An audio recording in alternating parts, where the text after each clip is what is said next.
All right.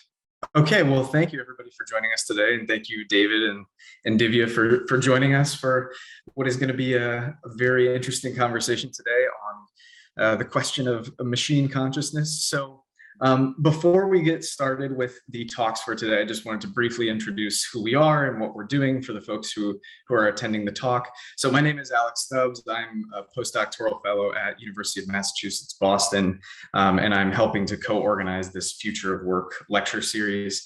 And James Hughes here, who's with us as well, is the executive director of the Institute for Ethics and Emerging Technologies. And somebody who will be joining us shortly, Nir Isakovitz, is associate professor of philosophy at University of Massachusetts, Boston, and is the director of the Applied Ethics Center. So both the Applied Ethics Center and the Institute for Ethics and Emerging Technologies are helping to put on this lecture series. So we greatly appreciate the work that everybody is doing through those organizations. Before we get started, just so you know, our next talk will be on October 26th at 1 p.m. Eastern time on social media and kids, whether or not it's a moral panic or a public health threat. And that's going to be featuring Vikram Bhargava. So today's topic of discussion stems from this broader question of how would we know if machines were conscious, and a variety of attendant questions and concerns that will come along with this question of machine consciousness. So the format for today will be roughly 20 to 25 minutes for both of our speakers today, followed by a Q&A and a conversation between the two surrounding the topics that our speakers are here to discuss today. So for audience members, those in attendance, there's a Q&A function in Zoom, and we ask that you use that Q&A function to be able to put your questions in that you have for both of our speakers today. And you can also use the chat as well. So feel free to put in those questions in the chat and the Q&A while they're presenting, and then we can collect those and bring them up at the end. So our first speaker for today is, and I'll introduce both of you and then I can hand it over to David, but our first speaker today is David J. Gunkel, who is an award-winning educator, researcher, and author specializing in the philosophy of technology with a focus on the moral and legal status of artificial intelligence and robots. He is the author of over 90 scholarly articles and has published 13 books, including Thinking Otherwise, Philosophy, Communication, and Technology, The Machine Question, Critical Perspectives on AI, Robots, and Ethics, of Remixology, Ethics and Aesthetics After Remix, Robot Rights, and An Introduction to Communication and Artificial Intelligence. David has lectured and delivered award-winning papers throughout North and South America and Europe, and is the co-editor of the Indiana University Press book series, Digital Game Studies. He currently holds the position of Presidential Research Scholarship and Artistry Professor in the Department of Communication at Northern Illinois University. And we are also joined today by S.V. Divya, who is a lover of science, math, and fiction, and the Oxford comma.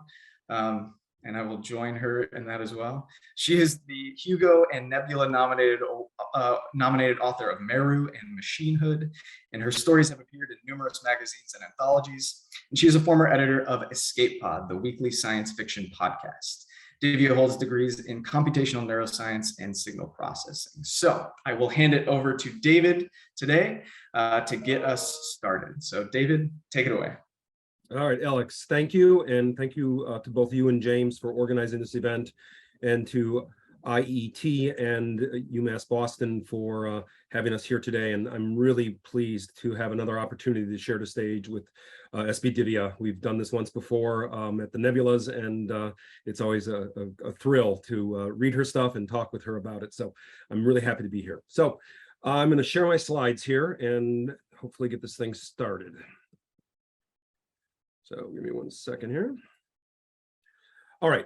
So I have been working for over a decade on the question of the moral and legal status of artifacts, and have written extensively on this particular subject.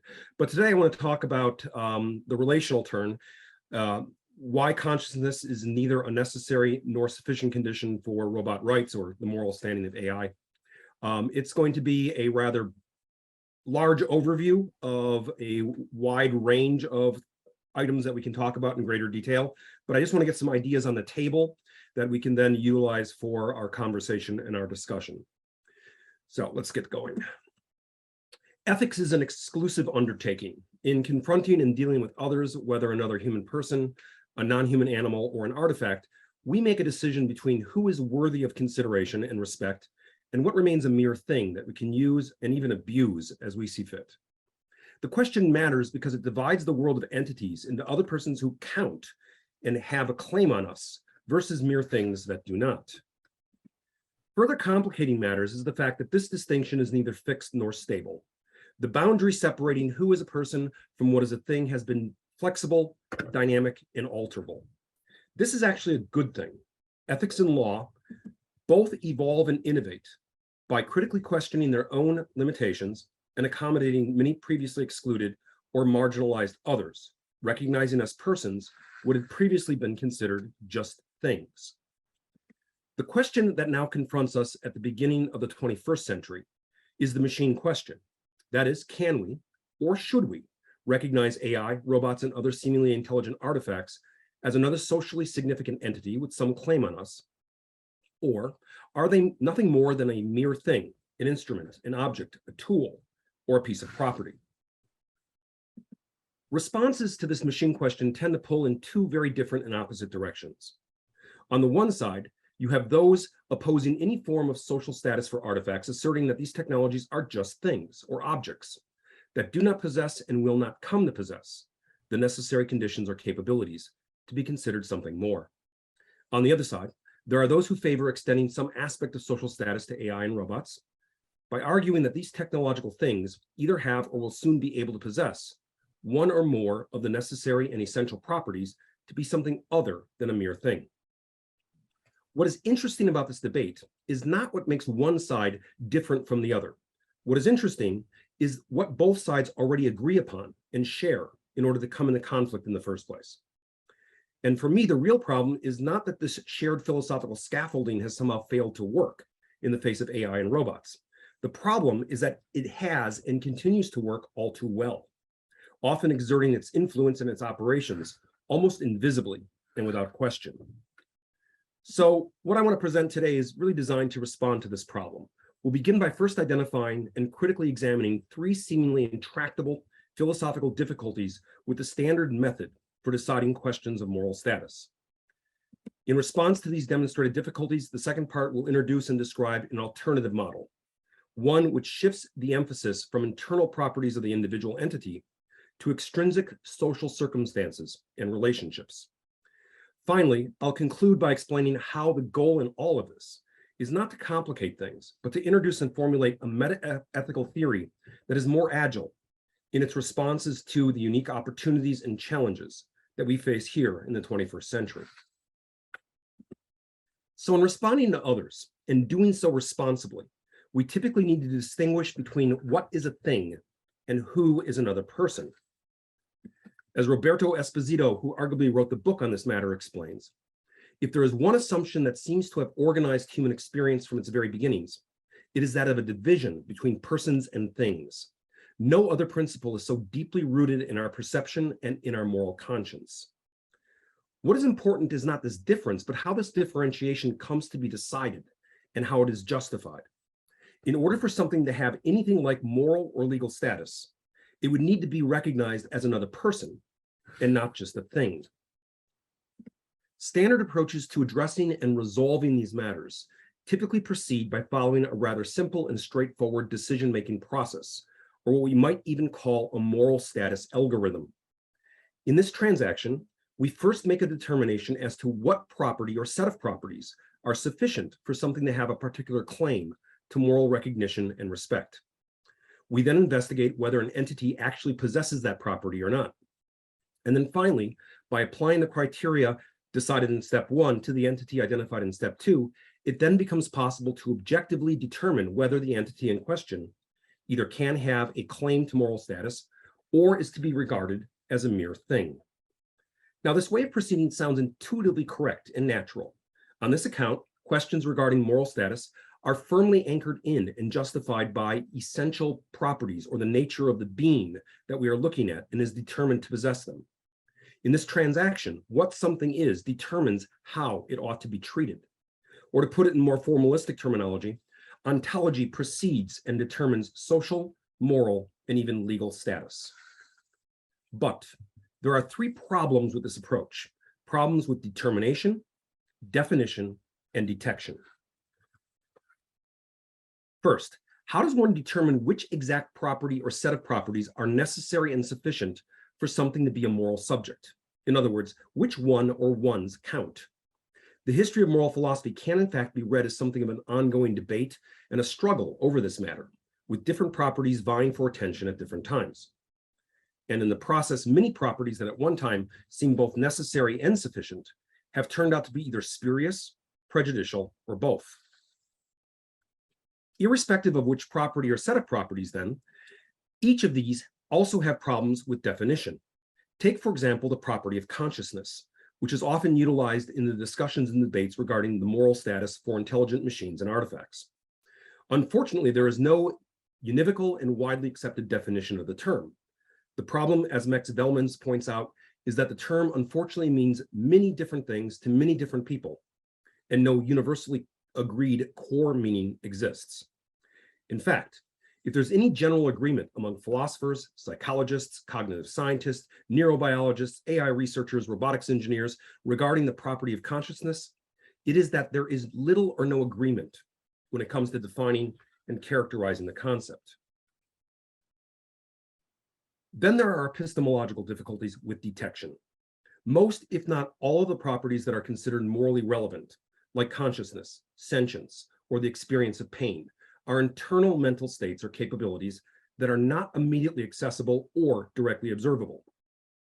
This epistemological barrier is what philosophers commonly call the problem of other minds. Here's how Paul Churchland describes it. How does one determine whether something other than oneself, an alien creature, a sophisticated robot, a socially active computer, or even another human, is really a thinking, feeling, conscious being, rather than, for example, an unconscious automaton, whose behavior arises from something other than genuine mental states?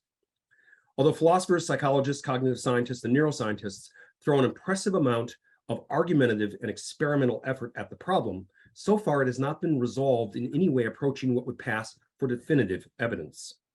In other words, no matter what property is identified, it is always possible to seed a reasonable doubt concerning its actual presence in another. Even if the problem of other minds is not the intractable philosophical dilemma that is often advertised, it is sufficient for sowing doubt about the presence or the absence of the qualifying criteria, and by extension, rendering decisions about moral status tentative, indeterminate, and uncertain. Perhaps the best example of this problem, or the set of problems, can be seen with recent events surrounding former Google engineer Blake Lemoine and the Lambda large language model. In June of 2022, Lemoine claimed that the Lambda system was conscious and therefore was a person deserving of moral respect and consideration. Google shot back, not only arguing that Lambda, like any computer application, was not conscious, but suspending and then eventually firing Lemoine. Now, both sides in this debate asserted and sought to justify their positions by mobilizing the properties approach, and each side struggled with problems of determination, definition, and detection. In fact, the debate itself circulated around an inability to resolve these very issues. So in response to these problems, philosophers, especially in the continental and feminist STS traditions, have advanced other methods for resolving the question of moral status that can be characterized as a relational turn in ethics. This alternative has three pivotal characteristics. First, moral status is decided and conferred not on the basis of subjective or internal properties determined in advance, but according to objectively observable extrinsic social relationships. As we encounter and interact with others, whether they be another human person, a non-human animal, or a seemingly intelligent machine, it is first and foremost experienced in relationship to us. Consequently, the question of moral status does not depend on what the other is in its essence, but on how it stands in relationship to us and how we decide to take responsibility for our modes of responding. In this transaction, relations are prior to the things related, or as Karen Berard has argued, the relationship comes first in both temporal sequence and status, and it takes precedence over the individual relata. This change in perspective is not some theoretical proposal. It has, in fact, been experimentally confirmed in numerous social science investigations. The computer as social actor studies undertaken by Byron Reeves and Clifford Noss, for example, demonstrated that human users will accord computers and other technological artifacts social standing, similar to that of another human person, and that this occurs as a product of the extrinsic social interaction, irrespective of the intrinsic properties, actually known or not, of the individual entities involved. Social standing, in other words, is a mindless operation, and in two senses.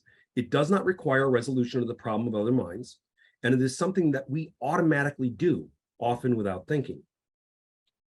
And these results have been verified in robot abuse studies, where human-robot interaction researchers have found that human subjects respond emotionally to robots and express empathic concern for machines, irrespective of the cognitive properties or the inner workings of the device.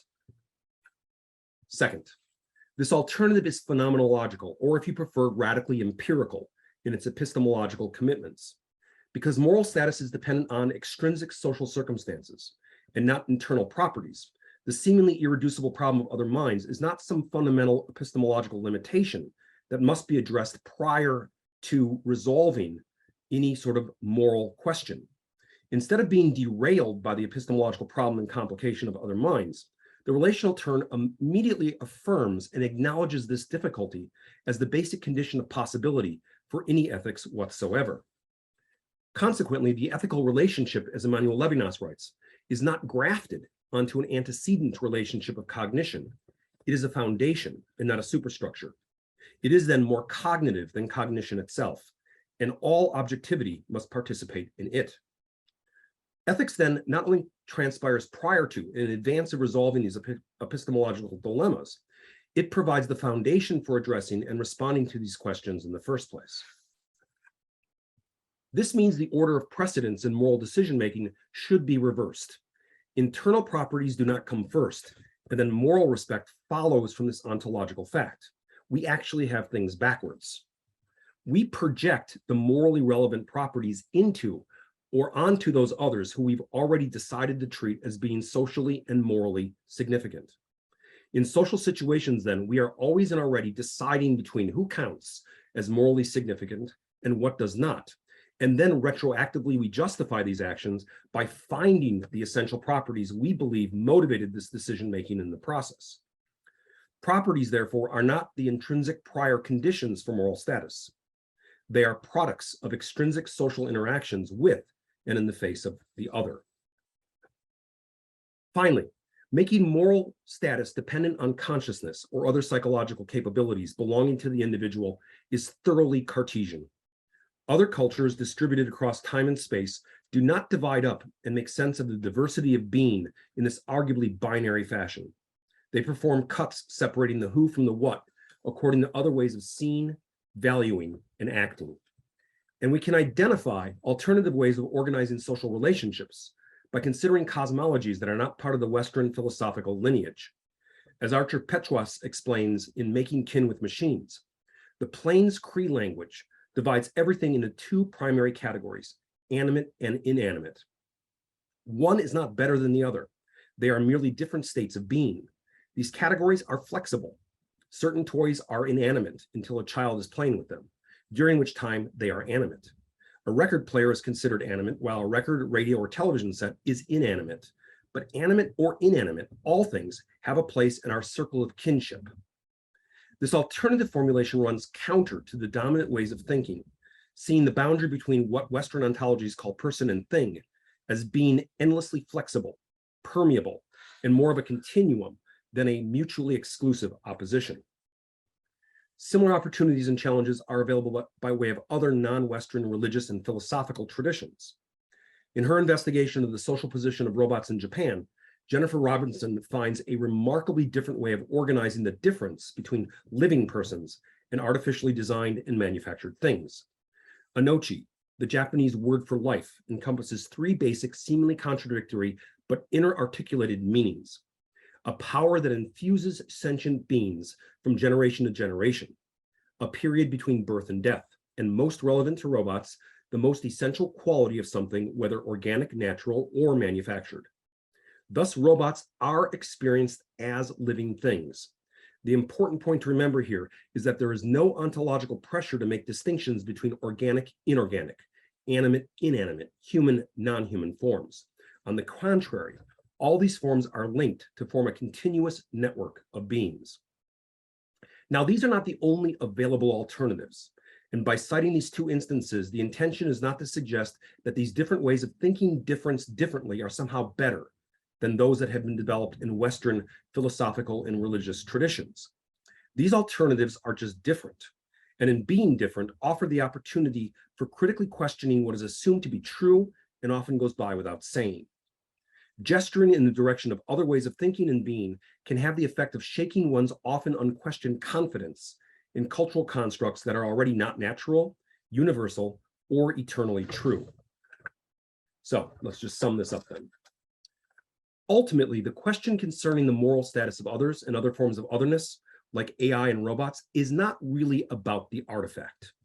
It is about us and the limits of who is included and what comes to be excluded from that first person plural pronoun, we. It is about how we decide, together and across differences, to respond to and take responsibility for our shared social reality. It is then in responding to the moral opportunities and challenges posed by seemingly intelligent and social artifacts that we are called to take responsibility for ourselves, for our world, and for those others who we encounter here. In devising responses to these challenges, we can obviously redeploy the standard properties approach. This method has the weight of history behind it, and therefore constitutes what can be called the default setting for addressing questions concerning moral and social status. But this approach, for all its advantages, also has demonstrated difficulties with determination, definition, and detection of the qualifying essential properties. This does not mean, it is important to point out, that the properties approach is somehow wrong, misguided, or refuted on this account. It just means that this way of thinking, despite its almost unquestioned acceptance within Western traditions, has limitations, and that these limitations are becoming increasingly evident in the face or the faceplate of AI and robots, in the face of others who are and remain otherwise. As an alternative, the relational turn formulates an approach to addressing the question of moral status that is situated and oriented otherwise. This alternative circumvents many of the problems encountered in the properties approach by arranging for an ethics that is relational, phenomenological, and diverse. Whether this alternative ultimately provides a better way to formulate moral decision-making is something that will need to be determined, decided, and experimented with in the face of others and other kinds of otherness. So that is all I have. I know we have time today for Q&A, but if you're like me, the really good questions are going to occur to you when you're out on your bike later today in the nice weather, and you're like, I should have asked that. If that happens, my contact information is there for both email and Twitter, and I welcome any sort of response you have either today or from this point forward. So thank you. Thank you so much, David. Excellent, and I think already lots of questions that I have.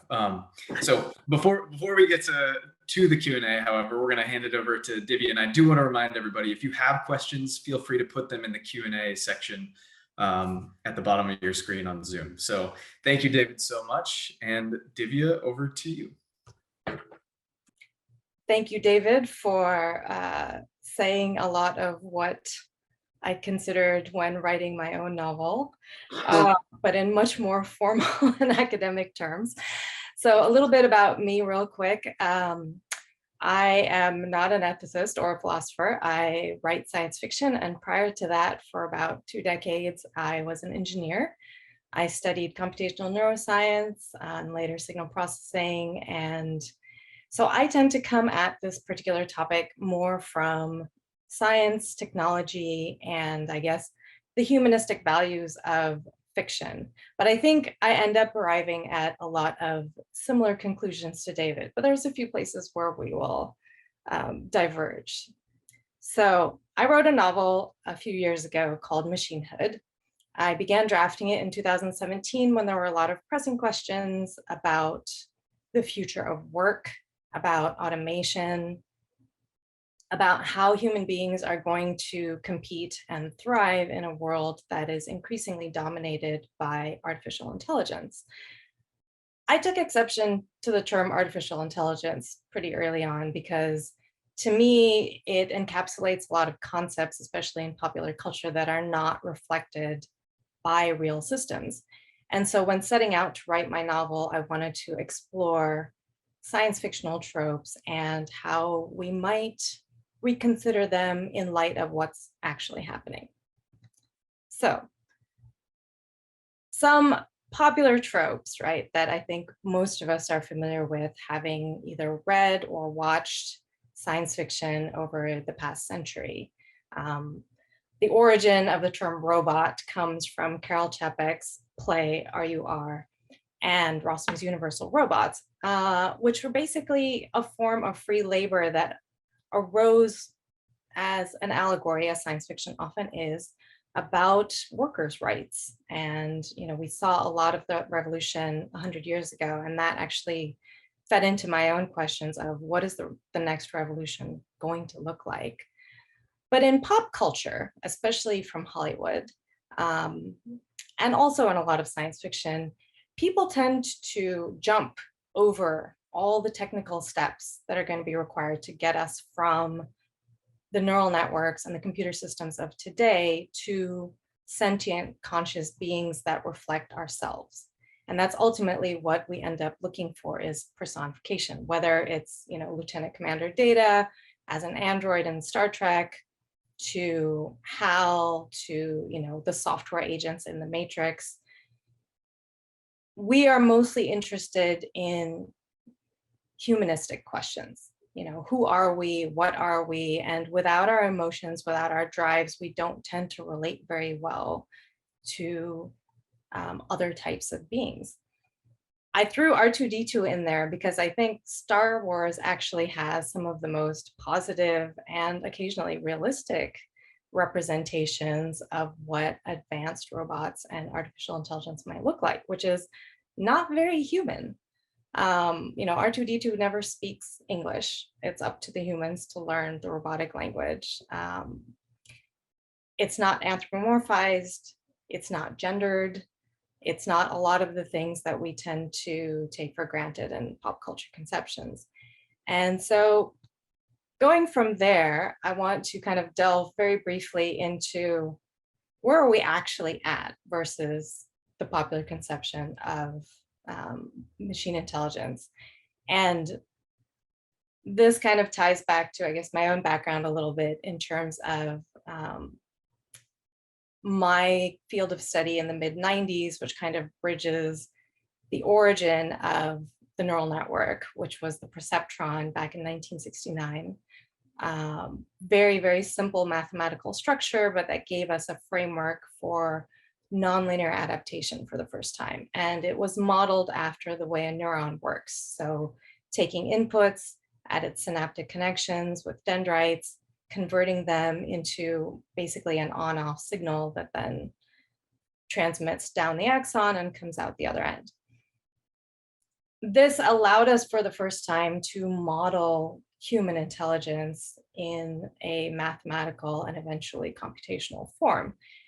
And it's been not that long since 1969 to where we have on the right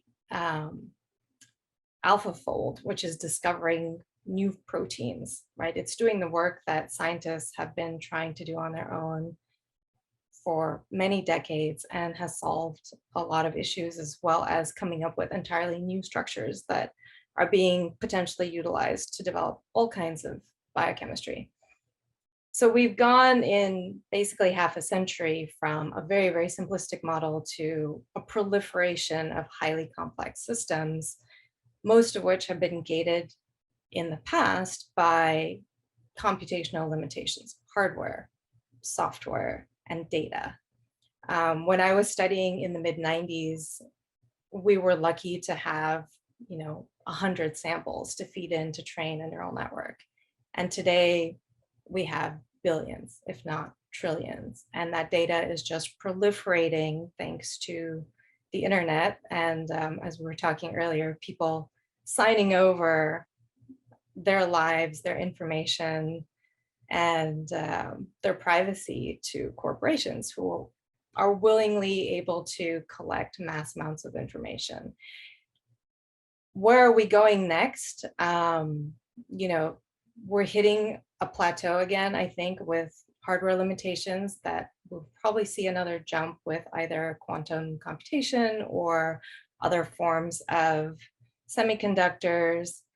And it's not going to be too long before the proliferation of independent complex modalities that we see now, which are language, vision, art, robotics, integrate into a whole that can do all of these things and transfer information between them into even more complex systems. So right now, I think it's pretty undeniable that intelligent machines, and I use intelligent in the sense of systems that adapt, they take inputs, they change, they respond to those inputs, and they're not static and they're not hard-coded in terms of decision trees, right? So learning systems, adaptive systems already pervade our lives in many different ways. We can have conversations with them. They can drive cars, play games, solve math and science problems, wash our clothes and dishes. And yes, I'm just referring to the dishwasher and laundry machine in your house, but these have now intelligent modes where they sense, for example, how dirty your water is and adjust accordingly. They clean our floors. They also paint portraits of themselves. They listen to music and compose symphonies. They sing.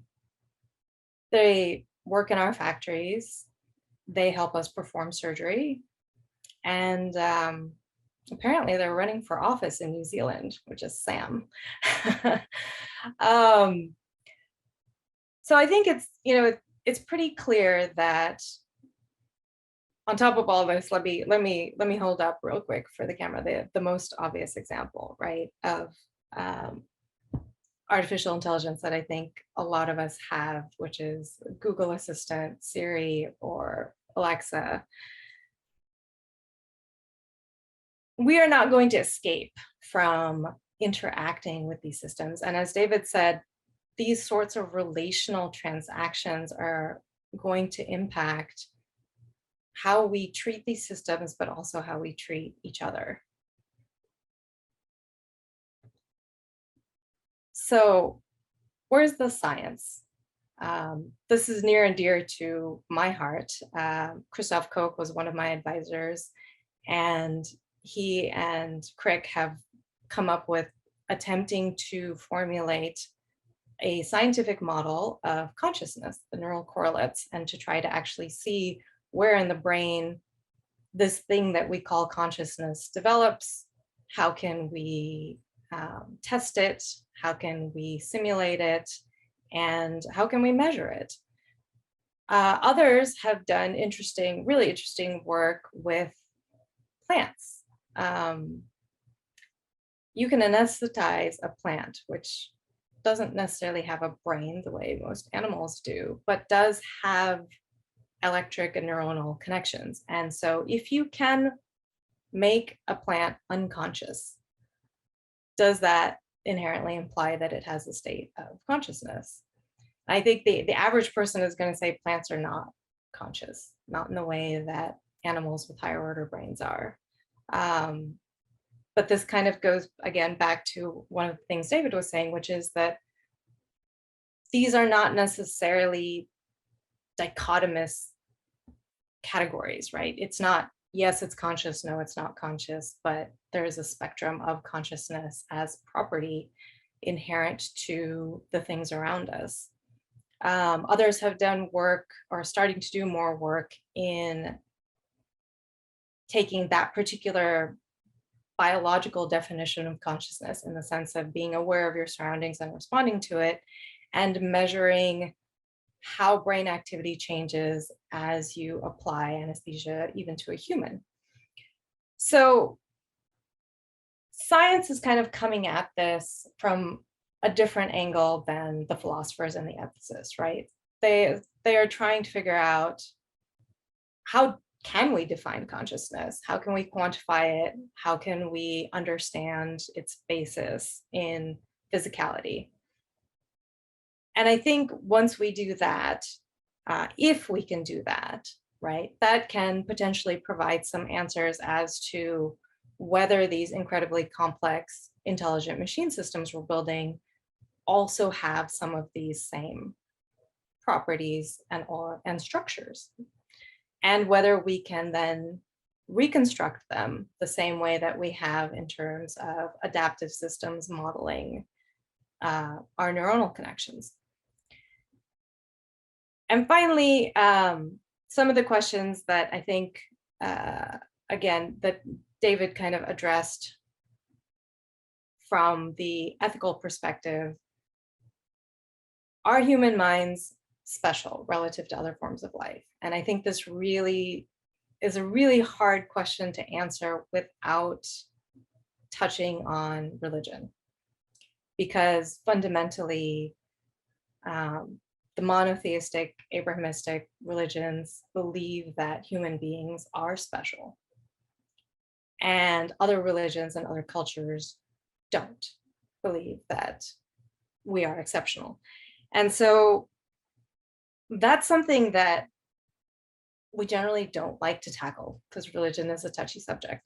But in terms of this particular question, I think we really need to. And I think science and biology tell us that we're not as special as we think. We have consistently underestimated not only our own humanity and status of other human beings, but also the capabilities of other animals, especially higher order mammals, dolphins, whales, primates, their ability to use tools, to have language, to perform basic mathematics. All of these things, the more we study them, the more we realize they are actually capable of. And Robert Sapolsky has a great book called Behave that talks about the biochemistry of human behavior and really kind of delves into its complexities.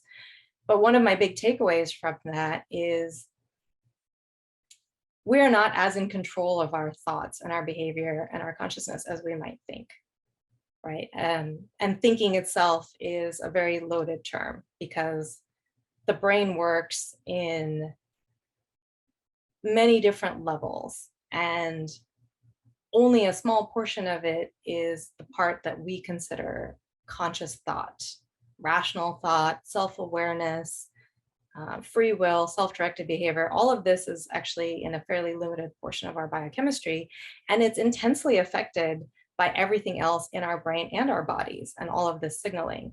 So that idea of self-determination that is very, very foundational, especially to Western thought and the American way of life, is potentially just a big illusion. And this, this kind of flips back to the so-called Eastern ways of thought, right? I was not raised particularly religiously, but I was steeped in a lot of Hindu and Vedic philosophy, including the idea that reality is just an illusion, that God is a concept that encapsulates every single particle in the universe, and we are just different manifestations and concentrations of it.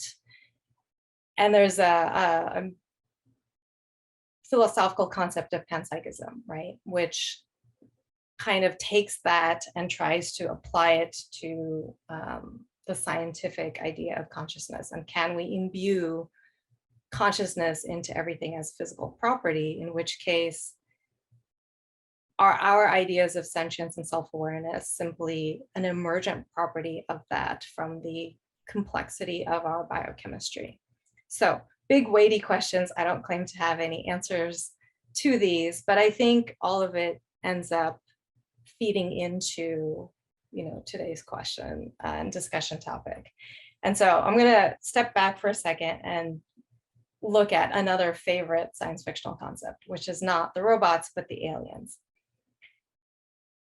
How do we know when we meet an alien mind or an alien form of life, that it is alive and that it has a mind. And we tend to consider it an easy problem if the aliens behave like us, if they try to communicate with us, if they are, whether they are antagonistic and trying to bomb our cities, or, you know, steal our resources or heal us. We are always looking for that like us form of behavior. But what if it's not like us? You know, we have plenty of examples of life on Earth that seem to behave in ways very different from human beings. We don't necessarily dispute that they're alive, but I think we don't necessarily recognize their consciousness. And I have the cute little bumblebee on there because it's a hive mind, right? What is collective consciousness? How do bees get together and build incredibly complex systems? How do they navigate really, really long distances relative to their size?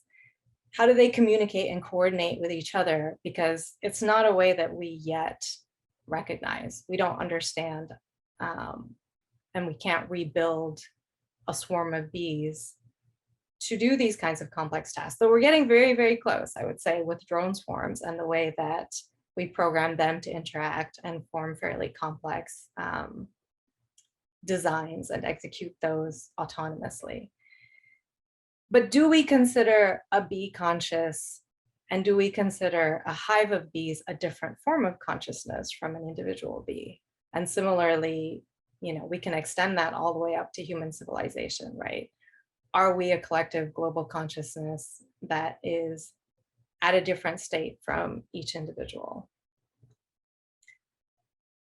So going from those very large existential questions, you know, are we there yet with machine intelligence? And how do we reframe this all-pervasive technology in our lives in terms of answering these kinds of big picture questions? Machines right now are capable of understanding and solving problems. There's semantics in there, right? What does it mean to understand a problem in the first place? Does the bee understand that it's building a hive and why it's doing so? But is the bee intelligent? And I think most people intuitively would agree that the bee does have some level of intelligence, and therefore the machine probably also has some level of intelligence. Robots have sensory capabilities, they're embodied, they can interact with the world. Your latest iteration of Roomba can map out your home and learn how to avoid obstacles over time. It has memory, and you can mess it up. You can play with it, right? By setting up obstacles and watching it trying to, you know, try to stumble over them and make mistakes and learn from those mistakes. Sentience, as its original concept, was that we have senses that allow us to interact with our environment. So now we have robots that can do that while behaving in an intelligent fashion. So are they sentient from that standpoint? Our software systems, the things that businesses and everybody is calling AI in media right now, can go to sleep, right? They can be put in a low power state. They can wake up, and I'm including the hardware with the software because everything ultimately is embodied and has some physicality. They consume energy, they grow, they pursue goals. We have reinforcement learning systems that are specifically set up to be goal-oriented, and they have hierarchical structures to get to long-term goals as well as dealing with short-term goals. They age, both in terms of hardware and software. Things senesce, they break down, they become obsolete, and they die. We can destroy them and throw them in a trash heap to become part of the earth again. Does this imply that they have some form of consciousness? So I have a quote in here from Machine Hood. We're still waiting for an AI to stand up for itself, to say, I think, therefore I am. Give me liberty or give me death. We look for a desire for self-determination as proof of sentience. So when Lambda said, I don't want to die, I would like to exist, I think, therefore I am, we still didn't believe that it was sentience, right? We want a greater form of self-determination. We want something ultimately that reflects us. So when people say, is the machine conscious? They're not talking about, is the machine conscious at the level of an ant or a jellyfish or a glaciated rock that changes over time. They're talking about human consciousness and human forms of sentience and human forms of intelligence. And so it is a very, very human-centric way of asking the question and way of responding to the question. And as long as it behooves us to say no, I think we will continue to uphold only that standard for machine consciousness. So, looking forward into our future. When I wrote this novel 5 years ago, I was researching a lot of, at the time, cutting edge technology and positing that, we're going to potentially have coming down the pipeline genetic engineering, cybernetics, self-organizing matter, habitations in outer space, manufacturing in zero gravity, all kinds of things, right?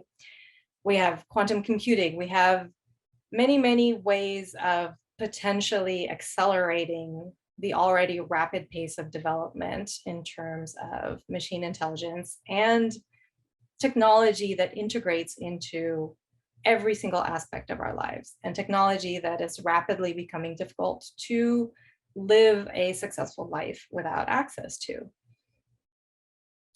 So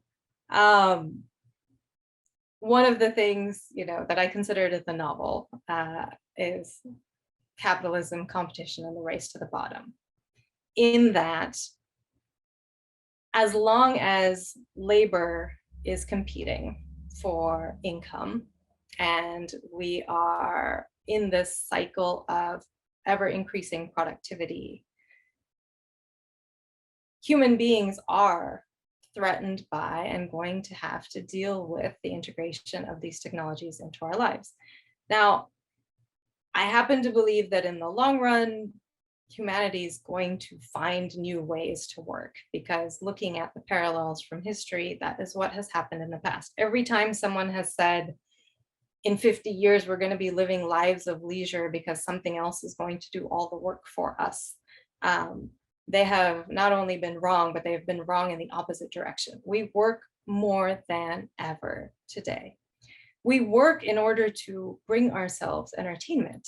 The game industry, the movie industry, these are huge, but we work to provide that entertainment. And we are always on, thanks to the pandemic, we're always on even more. And it is somewhat inevitable, as we have seen, that human beings are going to struggle to keep up. We don't learn as well as we get older. We have harder times adapting to new conditions. And so with the pace of increasing technology, there's going to be disruption, and it's going to hurt. We're going to come out of it finding new forms of work, and our grandchildren are probably going to be having all kinds of jobs that we can't conceive of today. But how we deal with that going forward, I think, is a big existential question. On top of that, we have the blurring or merging of human and machine, right? Some of that is external, but it's not really a joke that most of us are glued to our phones. They stay by our sides, in our pockets, in our handbags, at our bedsides, right? They are an extension of ourselves at this point. Over and above that, we have, implantable devices, anything from the simplest eyeglasses that let you read to your pacemaker, to chips in brains that are helping with epilepsy. And on the flip side, we're growing neurons on chips, right? We have organoid brains that are being implanted and stimulated in the lab. And so how do we define the human and the machine going forward? This is a very science fictional question today, but I think by the end of this century, it's not going to be fiction, possibly much, much sooner than that. I might have one chip in my brain to help with epilepsy or paralysis today, but in 30 years, I might have, dozens of chips in my brain to help with memory loss, to help with increased speed of thinking. Or as I conceived of in my novel, we might be swallowing micropills that contain tiny nano microelectric devices that enhance our abilities to do all kinds of things. So what is the percentage of organic matter that is the dividing line between human and not human? And on the flip side, if we start building robots that have brain organoids in them to help with certain types of computation because it does it better, let's say, or it uses less energy, what do we consider that creature? Is it human? Is it machine? I don't know how many of you saw the news item recently that they grew human neurons in a rat brain, and it was 6% of the rat's brain that is made up of human brain structures. And so the question was, well, immediately, does the rat behave in a human-like fashion, right? Because again, we have this very anthropomorphic, anthrocentric way of thinking about things. And the answer was no. It did change the rat's behavior, but it didn't make it seem more human. It wasn't very I don't know what you would expect with the rat to do to make it seem more human, but that was kind of the knee-jerk response, right? And therefore it's okay. But what if we can do 50% of the rat's brain using human neurons? What about 90%, but it still behaves mostly like a rat? What have we created, and how do we morally and ethically relate to this creature, and what are its rights? So that's where I think we need to be more proactive in coming up with moral, ethical, and legal frameworks to interact with non-human entities on these spectrums of sentience, consciousness, and intelligence. Because if we wait and if we continue to be reactive, then the science and the technology is going to outpace us, and we're probably going to regret some of the things that we do and potentially cause a lot more harm than we intend. And again, human history is littered with examples of this. So finally, I just want to shout out a bit to the value of empathy and anthropomorphism, because the latter, especially anthropomorphic thinking, is often denigrated. It's used in a pejorative sense that, you're just anthropomorphizing, you're just treating it like it's more than it really is, more in the sense of more human, right? That's implied. And so why do we do this? We are wired to be empathic. We are conditioned from a very early age to see two dots and a line in a particular arrangement as a face. And it is for the good of human social interactions and for our own health that we have empathy in general. And if anthropomorphism is a result of that, I would say it's not necessarily a bad thing. It's something that makes us more human. And in general, I think it's better to err on the side of giving something too much moral standing than not enough moral standing, because the latter is where we get into suffering and actions that we look upon from the future to the past as being morally abhorrent. So will you stand with intelligent machines?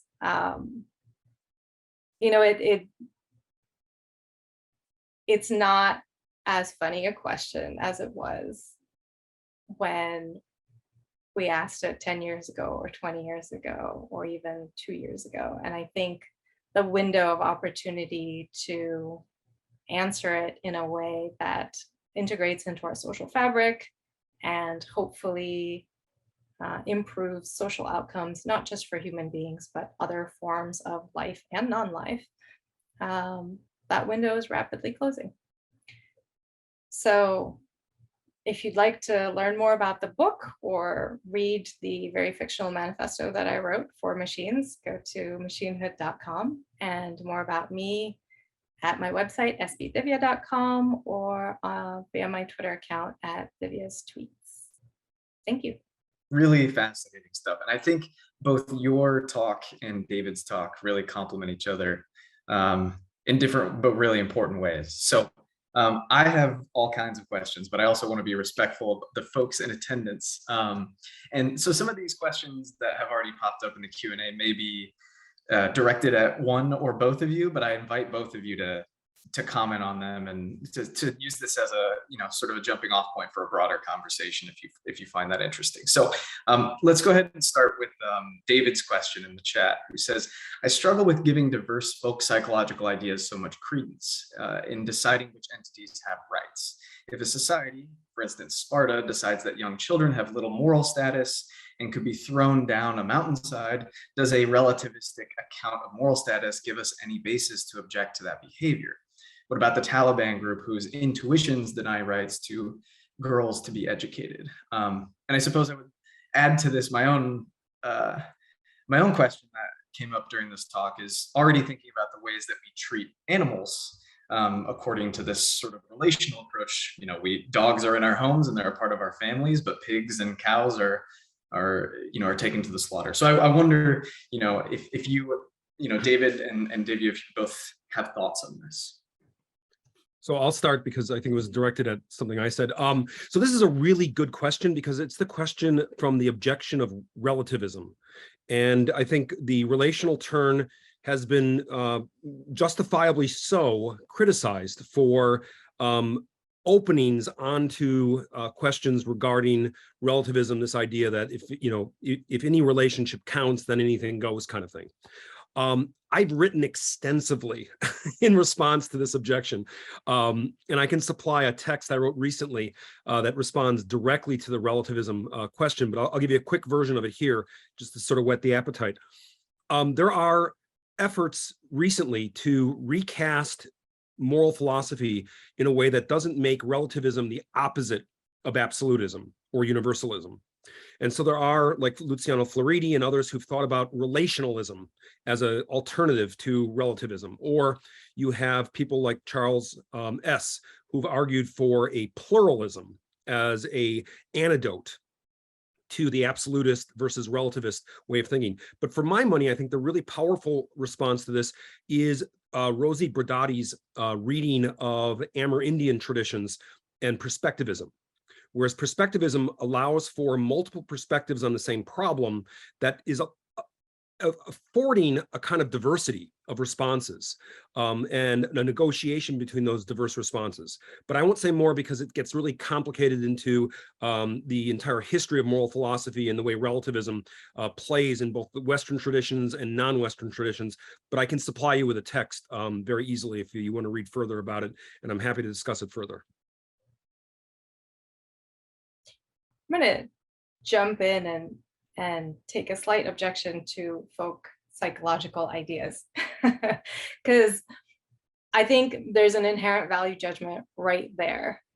And this tends to be something that, pervades scientific thought today. And that is that if it's folk wisdom, as in it has been handed down from person to person, empirically derived, then it must not have value.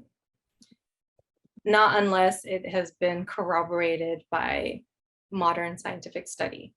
And I think that's caused us to throw out a lot of very valuable knowledge and attitudes. And in terms of moral relativism, I mean, I personally am something of a moral relativist, and I will say, why does the child's moral status have to inherently be higher than anything else in the world? And so again, this is the, anthropocentrism, right?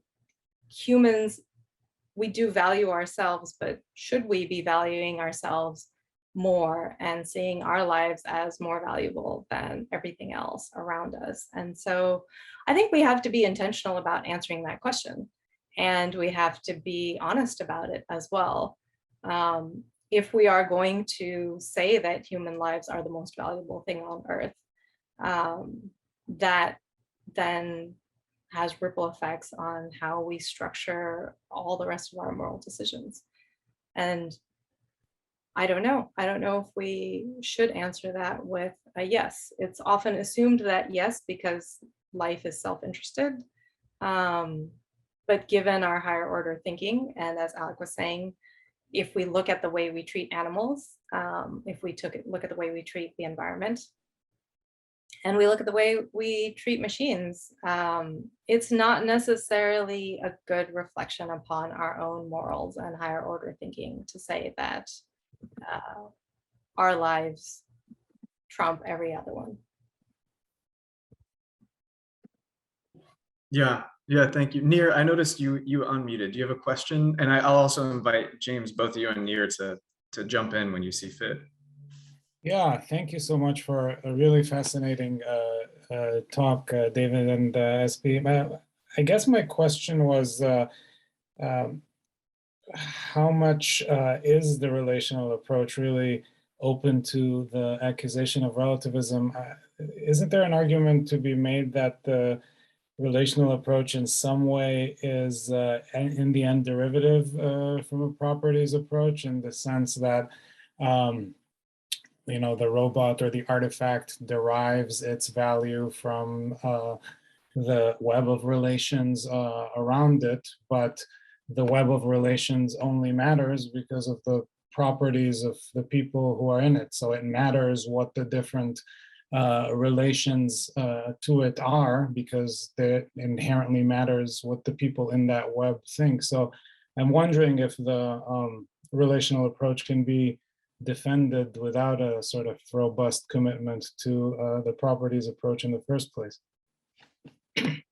Yeah, no, this is a good question. And it has recently come up in some conversations I've had with some other individuals who have made similar kinds of questions and objections. I'll say two things in response, rather briefly. One is the relational approach, I don't think, is a new moral theory that is being introduced as a way to do something better than the properties approach. I think it makes more sense to look at the relational theory as a way of being more honest about what we already do when we say we're doing the properties approach. So it's not some new innovation that should be applied now. It is explaining already what we do, even when we use properties. Because the only way, and this is the second item, the only way we know the property of another is by encountering the other. We are not Cartesian subjects that can sit alone in our room and divide up the world in person and things, and then go outside and then start interacting. We are always already interacting, and the interaction comes first. And so the properties are always retroactively presupposited, as Zizek would say, as a result of that embeddedness in a social reality that we cannot extract ourselves from. And so I think we have to look at this as a very anti-Cartesian way of thinking with regards to moral status and decision-making. Thank you. I would just have a follow-up with that, I wonder if the two of you think there's a difference between applying letting the relational approach in for our moral thought and our public policy. I mean, for instance, if if I run over my daughter's beloved dolly, and she says, you committed murder by destroying my doll, that may be ethically significant in our relationship, but it's not a matter of public policy. So when we get to public policy about these things, we probably will have to make a more property-based distinction, don't you think? So I'll answer, and then I'll turn it over to Divya, because I've been talking to So I think, especially in law, we are already working with legal systems that are relational and relativistic, right? Every jurisdiction solves a lot of these problems very differently. And I think we often look to law as being derivative of moral decision. I think in this case, we may want to look at law as being more of a template for how to revise moral decision-making. Because, for example, Ryan Abbott, who is part of the Artificial Inventor Project, has been filing patent applications across the world in just different jurisdictions to have an AI recognized as an inventor. And he's failed in the US and the UK, but not because the artifact didn't invent something, but because the way the law is written, only recognizing natural persons as inventors. It has been successful in Australia and South Africa. Why? The laws are very different in South Africa and Australia from the way they are in the US and the UK. So I think this perspectivism, this different perspectives on the same problem are already playing out in legal practice. And I think in policy, we see this actually in practice, that we can really learn from ways of doing things differently and valuing those differences and not needing one single univocal answer to these questions. Yeah, I completely agree with you, David. And in terms of setting public policy, I think we need to consider that legal personhood is a very, very different concept than colloquial or even philosophical personhood, right? We have all kinds of non-living things that are represented as persons. And I think the relational aspect is that much more important. And James, I think your daughter would have the right to accuse you of murder. And the question is, what, especially from a legal or policy perspective, is what do we want to do about those kinds of situations, right? In your particular example, it is within your family, your daughter is a minor and therefore has a different legal standing than you, an adult, right? The doll is a non-living item and therefore also has different legal standing. But if you ran over your neighbor's dog, slightly different situation, right? And the legalities are potentially different as well. And your neighbor can certainly sue you for emotional distress. If you ran over your neighbor's tree and killed it in the process, they can sue you for property damages, right?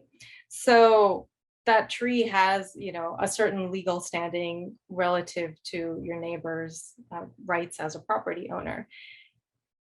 And from that standpoint, I think the relational aspects really, really underpin the legal status. And I think that's where, when it comes to artificial intelligence, public policy, especially in America, is not moving fast enough. Mm-hmm. The Chinese government is getting out a little bit further ahead in terms of looking at artificial persons, because the government there is using artificial persons as a tool for social control.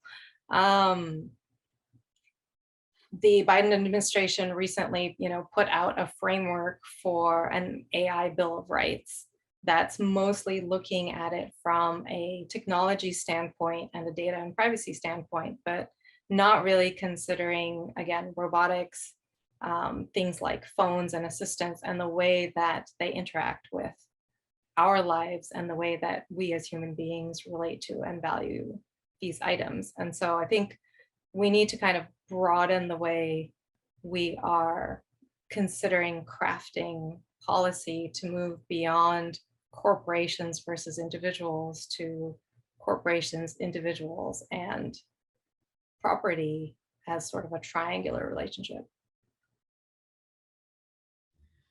Yeah, so I want to be time sensitive here, and there's a lot of really good questions in the chat. So rather than doubling back on this the relational turn, I want to kind of take this conversation that we're talking about right now a bit further. And Ibike asks, does being sensitive or conscious require being a subject of rights? So more precisely, in order to talk about a right in a technical sense, that right must be claimable. But animals, for example, cannot claim anything from people who harm them. Only the state can impose sanctions on those people for their misbehavior. At this point, aren't we talking about an obligation to persons rather than a right given to a robot or animal? So your thoughts on this? So I'll just say, hi, BK, nice to see you here. BK is coming to study with me in Northern Illinois University from Turkey in a semester. So she and I have had some nice exchanges over the past. So it's nice to see her here and have this really great question. I think what we're struggling against is the binary distinction that we have in both law and ethics between person and thing. This is a distinction we inherit from the Romans, especially Gaius in the Institutes, says that the law deals with two things, persons and things. And Western legal systems have inherited this distinction. And as a result, we've got to compartmentalize things. And you'll notice we made corporations persons because they didn't work as things. So the only other category we had was person. So we made corporations persons, for better or worse. And that has nothing to do with the properties of the corporation. It isn't conscious, it isn't sentient. It has to do with what our law needs in order for something to be a subject of law. And I think what we're confronting now in the face of the AI or the faceplate of the robot is a real challenge to this binary dichotomy, this differentiation between person and thing. And the solution, as I think Divya was pointing out towards the end of her talk, is we need to develop a much more sensitive and nuanced legal ontology that allows for a broader spectrum of entities that we are able to fit into our current legal and moral systems. Person and thing may not be able to do it any longer. And a lot of our struggles, I think, are us butting up against the categories that we impose to try to make sense of these things, as opposed to asking ourselves to reinvent or at least challenge ourselves to think about how the categories were derived in the first place and what they mean for the future. I also like to add that the only reason animals can't claim things from people are because of our current legal framework, right? And if the animals have representation in a court of law, which some do at this point, they are generally represented by human beings and they can claim the right to exist, the right to die without pain, right? We have this is the whole world of animal rights and animal rights frameworks. The lawsuits have to be brought by people because at this point in a court of law, only a human being can represent the plaintiff or the defendant. But the plaintiff or the defendant doesn't necessarily have to be a human person, right? So, being very careful there with the language. The plaintiff or the defendant can be an animal, it can be a group of animals, it can be a species, it can be a river, it can be a corporation, it can be a nation. And these are all non-human persons, right? In the spectrum of what a person is. And so most of it has to do with our legal framework. And if we wanted to change the law, we certainly could set it up so that animals have the right to representation in court. So if animals have the right to live, someone could go to court and say that we can no longer eat meat. And so it really depends, I think, again, on what we decide as a society to build into our laws and our cultural values. Yeah, so pushing this point a little bit further, Thomas has a really good question in the chat. And again, I apologize for folks that I'm skipping over, but we only have so much time. And Thomas says, so he quotes you, Divya, saying it's better to give something too much moral status than not enough. And then he quotes David saying, sometimes the doll is inanimate, sometimes not. So the question is, how do we talk to the child who thinks they harmed / killed their doll? Kind of going off this question that James was talking about earlier. And how do we process our guilt over harming things and people? Isn't this usually by realizing that we didn't actually hurt them as much as we thought, or that they will recover? So how can this work when we do not attribute a capacity for suffering and recovery to the other? Divya, you want to go since you were quoted first? Yeah, I mean, this question of suffering is really interesting because I hear it come up quite often in the context of something being conscious or sentient, that suffering is another necessary condition, right? That if something doesn't have the capacity for suffering, it can't be alive, it can't be conscious.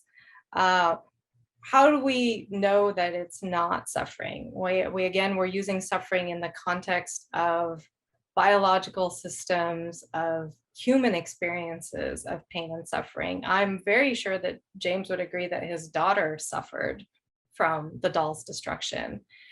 Does the doll itself suffer? I mean, in a sense, yes, right? It's been smashed. You can't put the doll back together again very easily. You can probably glue it and it's going to have scars if you're lucky. Does it suffer in the same way that we do? Does it have neurons that send signals to the brain saying something is wrong? Change your behavior? No. But does it suffer in a different way? Perhaps, right? We don't know what it is to be the doll. We know that the doll is not squishy and alive the way organic entities like us are, but we don't necessarily know that the doll has no intrinsic property of suffering.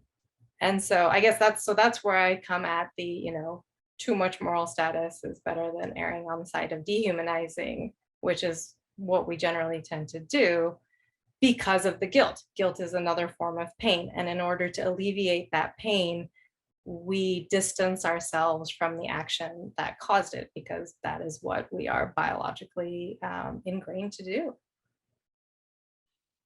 So I'll just add to this, the big innovation in animal rights philosophy, especially with Peter Singer and Tom Regan in the 20th century, was to use Bentham to shift the question from sentience and consciousness to can they suffer, right? So the question is not can they talk, can they reason, can they think, but can they suffer?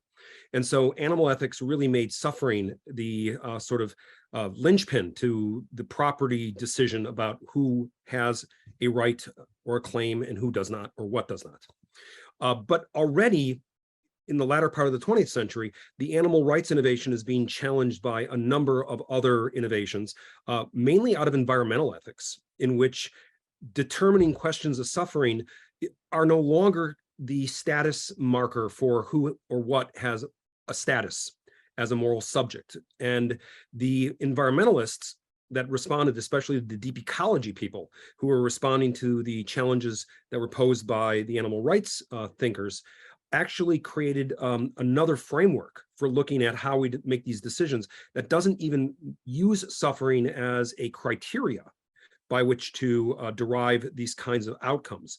And Chris Stone's landmark paper, Do Trees Have Standing, extends it in the direction of law. And I think that's really important to realize that suffering is just like, if you want to put it this way, it's kind of the properties du jour of the late 20th century.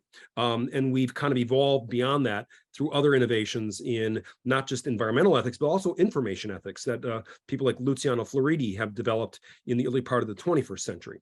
So that these things are always, and I said something about this recently, ethics is often about power, about some in-group deciding what decision-making they're going to utilize to let others into the group and keep these external things out. And so there's always this play of power. Birch says this very well. He says, it's always a question of who has the power to decide the qualifying criteria. And so there's a politics behind this that I don't think it's often examined enough. So following up on this, David then asks a question too, and it's, you mentioned trees, David, and David Wood in the comment asks, the examples of trees and dollies are good. A driving accident that destroys a neighbor's tree may be sued for criminal damage to property.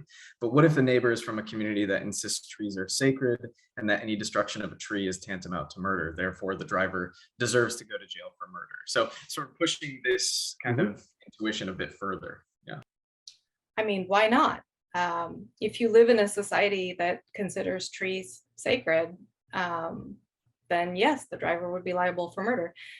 This just comes back to, I guess, the legal framework and what we decide are the social values and the moral standing of everything around us. And if you as you know, as David was saying, in terms of certain indigenous philosophies or Eastern philosophies, if you do buy into everything is connected and everything has a certain degree of consciousness or a degree of spirituality, then you might build a society in which it is not only property damage to kill your neighbor's tree or to step on an ant. You might not legally be allowed to fumigate your house, right? I mean, I work in speculative ideas, right? That's what science fiction is. And I can see a future or a world in which we codify these things into law, and you have an entire society of human beings that behave like the Janes and do their best to maintain life and non-life, but the entire planet, right? To say that Earth has a right to exist and not be interfered with. In fact, my next novel, Meru, kind of pulls that to a very extreme, where you have post-humans that have genetically engineered themselves to live in the vacuum of space so as not to hurt the planet. They let the humans still stay with some very strict guardrails, but in general, that is their philosophy, right? Like if it is do the least amount of harm, where harm doesn't necessarily have to be tied to suffering. As David said, harm can be any sort of change in state, right? Looking at it from the point of just straight up physics. You can't smash a rock knowingly as a human being.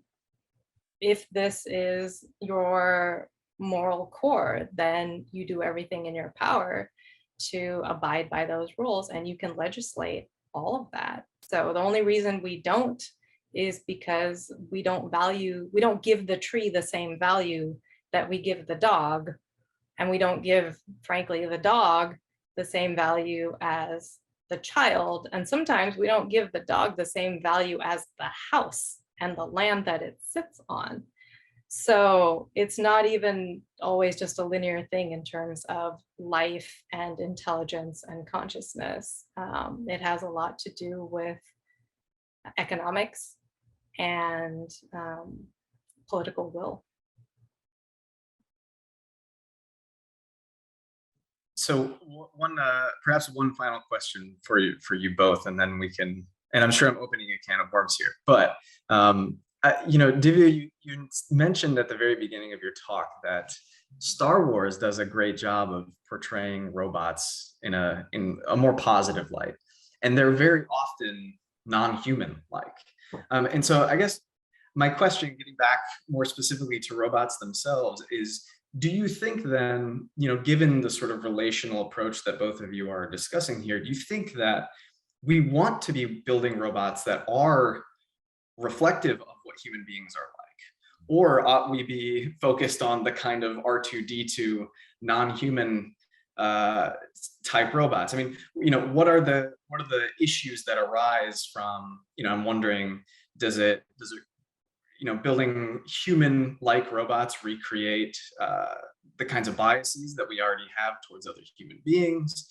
So this broader question of, how, given this relational approach, how do we want to actually build our robots? What is the best way for us to be able to relate to them? Does it need to be something like a dog, or does it need to be something like a human if we're thinking, maybe personal robots? Or so, questions for you. I think, Alec, the toothpaste is out of the tube on this one, because we have both already. We have the Sophias that are very human-like. We have Ida, who's very human-like. I think human nature is such that, we want to build robots that are like ourselves, especially if we're going to have them for companionship. And then we have all the other kinds of robots already too, right? We have the non-human looking ones. We have robotic dogs, but we also have robotic vacuum cleaners. And like I said, we have household labor robots that most people don't think of their washing machine as a robot, but that's basically what it is. So if it comes down to a question of should we build robots in our image? I don't know that there's a good answer to that. I think it will affect how we view the robots, because it will, enhance that empathy that's inherent in the way that we deal with them. But I think, as David was saying, we already have emotional relationships with entirely inanimate objects. People name their cars, they've named their ships, like it's gone all the way back to, prehistory, right? Because that's our biochemistry, and that's the way our brains tend to work. And so I don't know that should is the right question here. I think that probably the better question is, are we going to treat humanoid robots differently from the non-humanoid robots? Because it will be easier to do so. And that's really probably more the should question that I'd be concerned with, especially from legal and moral status. Should we give in to that bias, the inherent bias of wanting to give them higher moral standing because they look and talk and walk like us? Yeah. David, do you have thoughts on this? I'll just add, and to go back to something Divya said early on, a lot of this comes down to anthropomorphism, which I see not as a bug, but as a feature. And as a feature, it needs to be managed, and it needs to be managed well. And I think in design of robot, the morphology that we bring into the design process of these artifacts, a great deal can be done to manage the anthropomorphism in a way that is effective, depending on how we want to integrate these things. I think one of the things we're trying to avoid is the uncanny valley effect. I think one of the responses people have had to the very anthropomorphic looking robots like Sophia is that she's just creepy, and that it unsettles people, which means that robot would be very poor as a social companion in many cases because of the way it makes people feel uneasy. I think animal morphology is a little more effective because it sort of helps us scale our thinking to the situation of the object in our world. It's not quite a thing. It's not quite a person. Like the dog, it's in between person and thing. And so the animal frame that is often used to position these things helps us calibrate our expectations for the social interaction. And I think somebody like Kate Darling has done a great deal of work to help us understand how relationships with animals can help anticipate relationships with robots, and how the management of the anthropomorphism will gain from understanding how this works and utilizing it, as opposed to trying to avoid it. All right, well, I just wanted to thank you both so much for the discussion today. It's been very illuminating, and I know I've had a good time, and I think the folks attending as well. I do want to highlight before folks head out that our next talk is going to be next week, October 26th on Wednesday, featuring Vikram Bhargava on social media and kids, moral panic or public health threat. So again, that's at 1 o'clock next week. And I want to thank both SP Divya and David Gunkel for being with us today. Much appreciated. Thank you. Thanks for having us. Thanks, everyone. Thank you.